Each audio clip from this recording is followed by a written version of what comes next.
रिया को बचपन से ही गुड़िया से खेलने का बहुत शौक था। वह उनके कपड़े बदलती, बाल बनाती, उनसे बातें करती और उन्हें देखकर बहुत खुश होती। रिया 4 साल की थी जब उसकी माँ गुजर गई और उसके पिता ने सीमा नाम की औरत से दूसरी शादी कर ली। कुछ दिनों बाद सीमा के एक बेटा हुआ रिंकू। पर सीमा रिया की सौतेली माँ थी, इसलिए वो अक्सर रिया की सुंदरता और गुणों से जलती थी। रिया के पिता तो काम से लगभग घर से बाहर रहते थे और सीमा रिया से नफरत करती थी, इसीलिए उसे काम में लगाए रखती थी। एक दिन सीमा रिंकू को दूध पीने के लिए बुलाती है। रिंकू बेटा आओ दूध पी लो। रिंकू ने देखा कि दूध का एक ही गिलास था। माँ, आज भी आपने रिया दीदी के लिए दूध नहीं बनाया? अगर वो दूध पिएंगी तभी मैं पीऊंगा। ये सुनकर सीमा को रिया के लिए भी दूध बनाना पड़ा।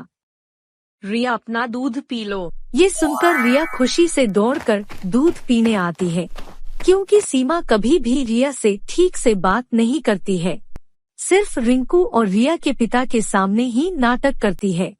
इसके बाद राजू की दुकान से सामान ले आना, पर्ची रखी है मैंने, जल्दी जाकर जल्दी वापस आना। इतने में रिंकू सीमा से कहता है, माँ, रिया दीदी का जन्मदिन आ रहा है, आप इन्हें क्या देंगी? रिया आशा भरी आंखों से सीमा की ओर देखती है। जैसा रिया कहेगी वैसा ही होगा। मुझे परी बनना है, चमकीली फ्रॉक पहनकर बालों में तितली लगाकर केक काटना है। हाँ हाँ दीदी, आपने जैसा कहा है वैसा ही होगा। यह सुनकर रिया खुशी से थैला लेकर दुकान से सामान लेने चली जाती है। वापस आते हुए उसका पैर पत्थर पर लगने से गिर जाती है, जिससे दूध की थैली फट जाती है और दूध फैल जाता है। वह डरती हुई घर आती है तो सीमा उससे पूछती है, इतनी देर कहाँ लगाकर आई है? मैं गिर गई थी माँ और सारा दूध सड़क पर फैल गया, इसलिए मुझे आने में देर हो गई। गुड़ियाओं से खेल खेल कर खुद भी गुड़िया जैसी स्टैचू होती जा रही है। एक काम ढंग से नहीं करती। अब जा भूखी सो, आज तुझे खाना नहीं मिलेगा। आज रिया का बर्थडे है। रिया के पूरे कमरे में गुब्बारे और बहुत सारे तोहफे रखे हुए हैं। रिया उन्हें देखकर बहुत खुश होती है और खुशी से कूदने लगती है। फिर जैसे ही रिया ने अपना पहला तोहफा खोला तो उसमें से एक गुलाबी परी निकलती है और बोलती है, हैप्पी बर्थडे रिया, तुम्हें एक चमकीली फ्रॉक चाहिए थी ना? मैं लाई हूँ तुम्हारे लिए। इतना कहकर गुलाबी परी छड़ी घुमाती है और रिया के पुराने कपड़े एक चमकीली फ्रॉक में बदल जाते हैं, जिसे पहनकर रिया बहुत खुश होती है और बोलती है, कितनी अच्छी है ये फ्रॉक, मैं लग रही हूँ ना बिल्कुल आपके जैसी। तुम हो ही परी, एकदम प्यारी। अब बाकी गिफ्ट्स भी तो खोलो।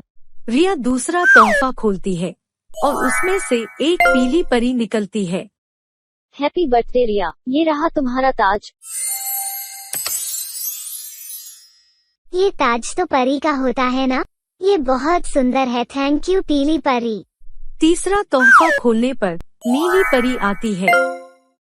ये पेश है तुम्हारा केक रिया, बताओ कैसा लग रहा है? इस केक पर कितनी सारी डॉल्स हैं, मैं आज बहुत खुश हूँ। एक और तोहफा खोलने पर लाल परी आती है और रिया को एक छड़ी देती है। आज केक इस छड़ी से कटेगा। सारी परियां क्लैपिंग करके हैप्पी बर्थडे का गाना गाने लगती हैं और रिया केक काटती है। फिर सारी परियां मिलकर जादू करके रिया को हवा में उड़ाती है। अरे वाह, मैं सच में उड़ रही हूँ। हाँ रिया, क्योंकि तुम आज परी हो।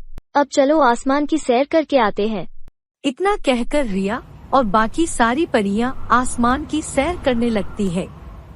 रिया खुले आसमान में उड़ते हुए बादलों की सुंदरता देखते हुए नीचे का नजारा देखकर बहुत खुश होती है। फिर रिया और सारी परियां आसमान की सैर के बाद घर वापस आ जाती हैं। तब रिया परियों से कहती है, मैं हमेशा से परी बनना चाहती थी, अब सबको कैसे पता चला? शायद तुम भूल रही हो रिया, हर रोज तुम हमसे ही तो बातें करती हो, हमें कैसे पता नहीं होगा? जो हमें इतना प्यार करती है, हर रोज हमारे कपड़े बदलती है, बाल बनाती है, हम उसकी ये इच्छा कैसे पूरी नहीं करते।